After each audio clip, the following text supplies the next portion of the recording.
Ignore. Ignore করার একটা নিয়ম আছে। সাধারণত যার প্রতি আপনি দুর্বল, সে আপনাকে যত বেশি ইগনোর করে তাকে আপনি তত বেশি গুরুত্ব দিতে থাকেন। ফোন করেন, SMS করেন, ব্যাকুল হয়ে তার তরফ থেকে একটু রেসপন্স আশা করেন। কিন্তু মানুষ ততদিনে বুঝে যায় এই মানুষটাকে ইগনোর করলে বারবার আমার কাছেই ফিরে আসে, এর আর যাওয়ার কোনো জায়গা নাই। তাই সে ইচ্ছা করে আপনাকে রেসপন্স দেয় না, SMS দিতে দেরি করে, কথা বলায় অনীহা দেখায়, ব্যস্ততা।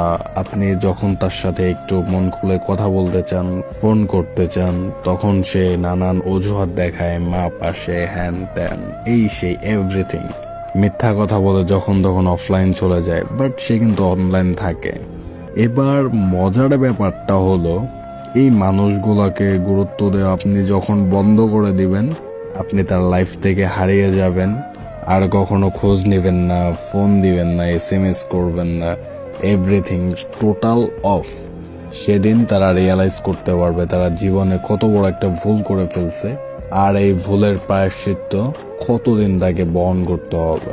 সেদিন থেকে হয়তোবা আপনি তার কাছে খারাপ হয়ে যাবেন, হয়তো সম্পর্কটা সেদিন থাকবে না, হয় সম্পর্ক শেষ হয়ে যাবে, নয়তো আপনি ওই মানুষটার অবস্থানে চলে যাবেন আর এই মানুষটা আপনার অবস্থানে।